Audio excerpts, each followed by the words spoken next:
우리가 너무나 익히 잘 알고 있는 솔로몬의 재판 이야기잖아요. 그죠? 솔로몬이 하나님께 받은 지혜를 가지고 자신 앞에 주어져 있는 소송권을 명쾌하게 해결하는 그런 내용이 기록되어 있어요. 그런데 그냥 단선적으로 솔로몬이 지혜를 발휘해서 이 사건을 해결했다라고 하는 것을 물론 우리가 표면적인 내용으로 볼 수 있지만 이 이야기가 담고 있는 내용이 시사하는 바가 크다는 겁니다. 왜 그렇습니까? 오늘 말씀 가운데 16절을 보시면 벌써 의미심장한 내용부터 언급되고 있어요. 16절에 이렇게 기록되어 있습니다. 그때 창기 두 여자가 왕에게 와서 그 앞에 서며, 창기 두 여자가 왕 앞에 와서 상소하고 있는 내용이라는 거예요. 굉장히 의미심장한 내용입니다. 왜 그렇습니까? 창기들이 어떻게 왕 앞에서 소송권을 가지고 갑론을박 내 주장이 옳다, 네 주장이 옳다 그렇게 얘기할 수 있는 것인가요? 당시 그 사회가 굉장히 난잡했다라고 하는 사회였다는 것을 우리가 짐작해 볼 수가 있죠. 그죠? 왜 그렇습니까? 좀 수고스럽지만 말씀 한 말씀 찾아보겠습니다. 신명기 23장 17절을 찾아보겠습니다. 신명기 23장 17절. 구약성경 297쪽에 있습니다. 구약성경 297쪽에 신명기 23장 17절. 23장 17절 찾으셨나요? 297쪽 신명기 23장 17절을 같이 한번 보도록 하겠습니다. 같이 한번 볼게요. 23장 17절 봅니다. 시작. 이스라엘 여자 중에 창기가 있지 못할 것이요 이스라엘 남자 중에 남창이 있지 못할지니. 이스라엘 경내에는 창기가 있어서는 안 된다라고 하는 것이 우리 하나님의 명령입니다. 근데 그 당시에 사회가 얼마나 난잡했는지 이들의 소송권이 왕 앞에까지 지금 상소되고 있다라고 하는 거예요. 그러니까 그 시대가 얼마나 성적으로 문란하고 있는지, 또 사회적으로 뭔가 부정한 요소들, 또 정결하지 못한 내용들이 그 사회에 만연해 있다라고 하는 것을 우리는 생각해 볼 수가 있다는 거예요. 근데 아무튼 이 두 여자가 뭔가 소송을 벌이고 있잖아요. 그죠? 내용은 우리가 익히 잘 알고 있는 내용대로다가 아이를 두 여자가 한 집에서 살면서 미혼모였던 것 같아요. 남편이 뭔가 나서는 내용이 없는 거로 서로 봐서는 아마도 결혼하지 않은 미혼 여성인데 두 아이를 A라고 하는 여자나 B라고 하는 여자나 다 3일을 이렇게 간격을 두고 다 출산했던 모양입니다. 근데 A라고 하는 여자가 자기의 아이를 밤에 자다가 이렇게 눌러서 질식사해서 죽었나 봐요. 그런데 이제 자기 아들이 죽은 것에 대해서 너무나 이제 안타까우니까 이제 B라고 하는 여자 옆에 있는 아이를 싹 바꿔치기 해버렸단 말이죠. 근데 B라고 하는 여자가 아침에 이제 저녁에 이렇게 있고 아침에 젖 먹이려고 하다 보니까 이 아이가 자기 아이가 아닌 거예요. 보니까 B 여자가 품고 있는 아이가 자기의 아이인 것이 확인이 됐습니다. 그래서 이렇게 저렇게 이제 싸웠을 거 아니에요. 그죠? 근데 A라고 하는 여자나 B라고 하는 여자나 서로 자기 아이라고 주장을 하더란 말이죠. 근데 이 소송권이 처음부터 왕 앞에 간 것은 아니라는 겁니다. 그 당시에 왕 앞에 가기 전에 이미 중간중간에 소소한 그런 재판들이 제사장을 통해서나 아니면 고위 관리를 통해서나 이미 진행이 됐겠죠. 그죠? 이 당시에 이런 상황에 소송권이 벌어지면 어떤 식으로다가 진행이 되느냐면 제비뽑기를 진행을 합니다. 누구 말이 진실이고 누구 말이 거짓인지 하나님 앞에서 제비뽑기를 하는 거예요. 하나님 앞에서 기도를 하면서 제비뽑기를 해서 이제 참을 선택하는 사람이 진짜이고 또 거짓을 선택하는 사람이 거짓인 것이 이제 판별이 되는데 이게 이제 한 번으로 결정되는 것이 아니라 한 두세 번 했겠죠. 그죠? 근데 상황이 바뀔 때마다 달라지는 거예요. 그래서 제비뽑기로는 판결할 수 없는 상황이 벌어졌겠죠. 아니면 뭔가 무서운 시험을 이렇게 두 사람에게 다 줍니다. 그래서 그 시험을 통과해야만 진위 여부를 가릴 수가 있는데 이 시험도 해결이 안 되는 거예요. 몇몇 가지 방법론을 그 중간중간 그 재판 과정에서 진행을 했지만 해결이 안 되더라는 거죠. 그래서 이제 어쩔 수 없이 왕 앞에 이제 상소가 돼서 두 여자가 와서 이러쿵저러쿵 하고 얘기를 하고 있는데 솔로몬이 거부할 수도 있습니다. 어찌 감히 부정한 여자를, 정결하지 못한 여자를 어찌 왕의 재판장에, 왕의 이 재판대에 세울 수가 있느냐 그러면서 거부할 수도 있는데 솔로몬이 어떻게 했습니까? 그들의 그 상황을 공의롭게 처리하기 위해서 해결사로 나선다는 거예요. 뭔가 의미심장한 내용인 거죠. 그 당시에 사회적으로 소외당한 영혼, 사회적으로 천대시당한 영혼, 얼마나 부정한 사람이라고 많은 사람들에게 손가락질 당했겠습니까? 그죠? 또 더더구나 한 집에서 살았기 때문에 그 집이 창기들이 머물고 있는 집이라고 하는 것을 예상해 볼 수가 있다는 거예요. 그런데도 불구하고 솔로몬이 그들을 내치지 않고 그들에게 공의로운 재판정으로서의 역할을 감당하더라는 거죠. 사랑하는 성도, 우리는 잘 알고 있어요. 솔로몬이 어떻게 해서 하나님으로부터 지혜를 받았습니까? 이렇게 많은 소송권, 많은 사람들을 공의롭게 판단하기 위해서 선악을 판별할 수 있는, 선악을 분간할 수 있는 그런 지혜를 달라고 하나님한테 요청을 한 거잖아요. 그죠? 하나님을 열정적으로 사랑했고 또 자신에게 맡겨져 있는 많은 영혼들을 어떻게 하면 정의롭게 또 재판장으로서의 그 사명을 감당할 것인가에 대해서 자기는 아버지처럼 그렇게 공의로운 일들을 진행해 본 그런 경험도 연약하고 또 수많은 그런 거센 사람들과 상대하면서 할 수 있는 그런 경험치도 부족한데 하나님께 어찌됐든지 간에 이 통일 왕국을 이 국정 운영을 할 수 있는 그런 지혜를 달라고 요청했고 하나님께서 지혜를 주셨다는 거예요. 내가 나를 사랑한다는 것 알고 그 열정을 내가 알고 너가 정말 백성들을 사랑한다라고 하는 그 마음을 알기에 지혜도 주시고 다른 필요한 많은 것들도 하나님께서 제공해 주셨다는 거죠. 또 오늘 우리가 하나 알 수 있는 건 뭐냐면 이 당시에 도둑질이라고 하는 것도 굉장히 이렇게 횡행했다라고 하는 것을 볼 수가 있어요. 아니 어떻게 간덩이가 보지 자기 아들이 죽었다고 옆에 있는 또 다른 여자가 품고 있는 그 여자의 아이를 어떻게 바꿔치기를 할 수가 있을까? 그 당시에 도둑질이라고 하는 것도 굉장히 많이 편만하게 이루어졌다라고 하는 것을 알 수가 있고요. 거짓말이라고 하는 것, 거짓 증언이라고 하는 것도 어떤 삶의 상황에 따라서 얼마든지 자기에게 유리한 입장을 취하기 위해서 거짓말도 굉장히 횡행했던 시대가 솔로몬 왕이 살던 그 시대였다라고 하는 것을 우리가 생각해 볼 수가 있어요.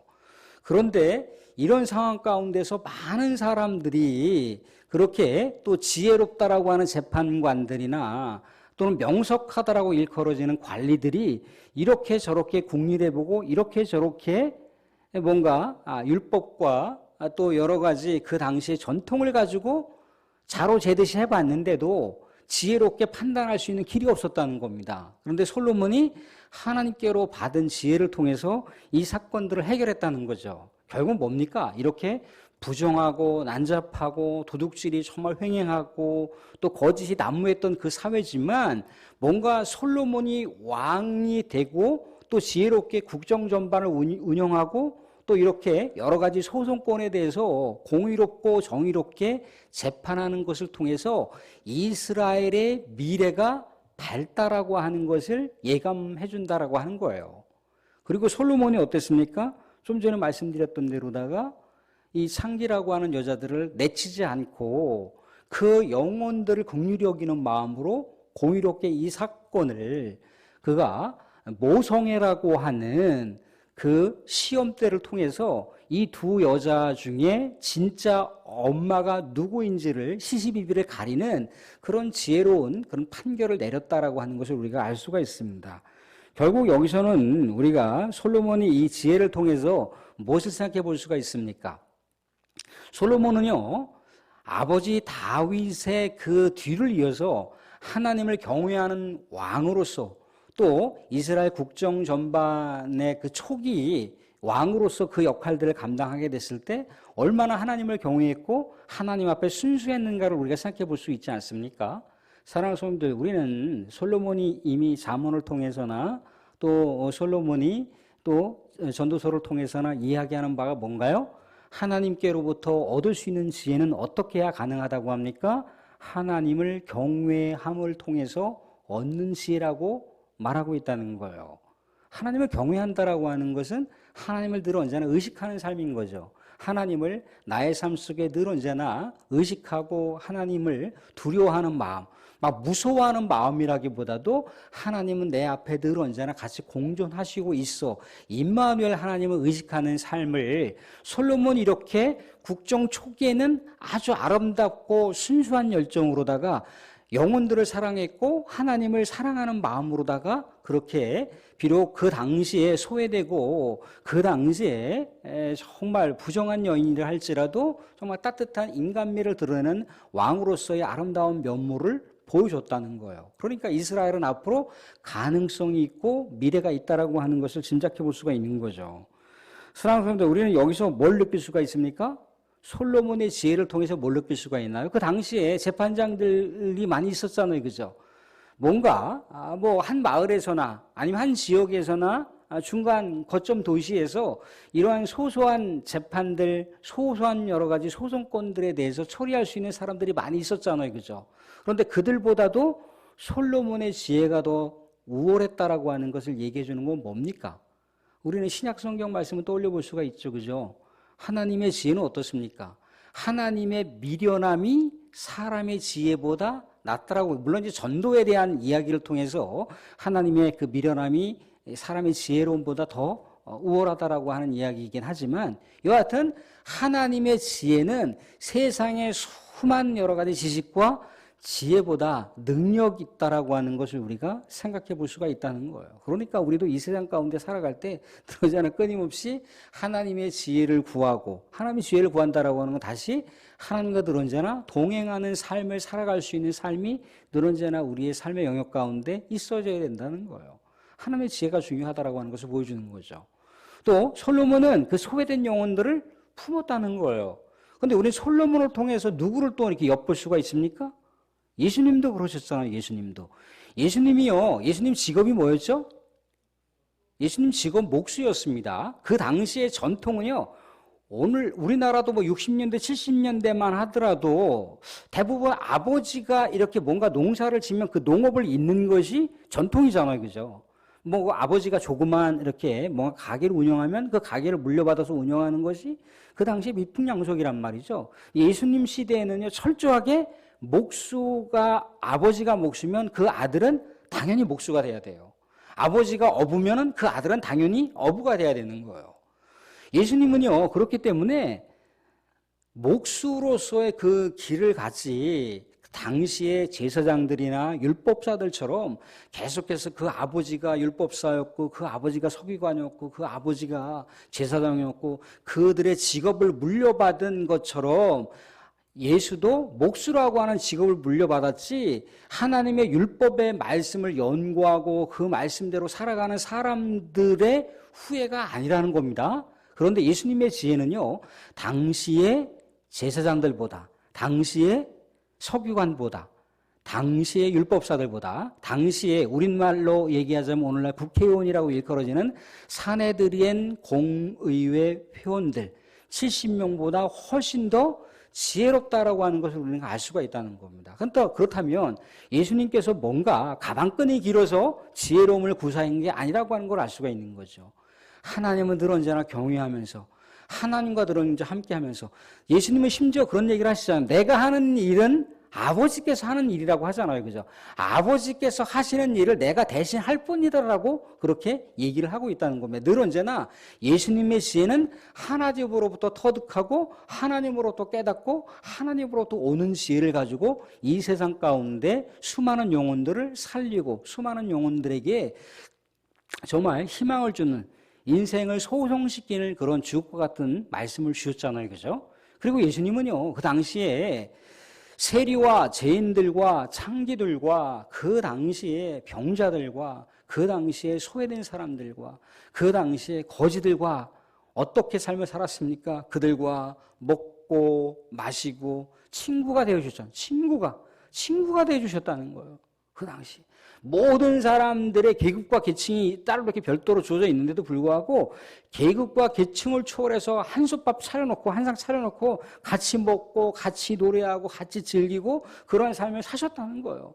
그러니까 이 당시에 철저하게 소외되고 다른 사람들에게 손가락질 당하고 다른 사람들에게 욕먹고 다른 사람들에게 부정하다라고 그렇게 격리돼서 살아갔고 병든 사람들조차도 그렇게 격리돼서 살아갔지만 그들에게 따뜻한 사랑을 전했다는 거죠. 그들을 늘 언제나 관심을 갖고 그들의 삶에 필요한 부분이 어떤 것이 있을까라고 늘 언제나 궁리하면서 하나님의 나라를 이 세상 가운데 선물로 주셨잖아요. 선물로. 솔로몬을 보면 예수님의 모습이 보인다는 거예요. 결국 오늘의 이야기가 우리에게 주는 교훈은 뭡니까?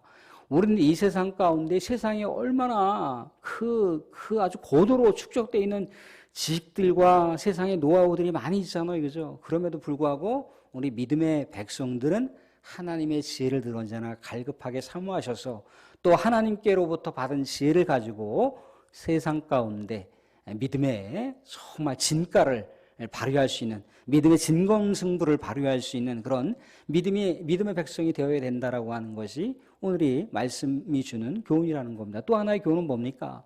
소외된 영혼이라고 하여 나하고 조금 생각이 다르고 내가 좀 꺼려하는 영혼이라고 하여 그들을 완전히 도외시하거나 그들의 영혼들을 배제하는 것이 아니라 그 영혼들에게도 때로는 나의 기도가 필요할 수 있어요. 그죠? 나의 따뜻한 말 한마디가 필요할 수 있습니다. 나의 또한 위로가 필요할 수가 있어요. 그죠?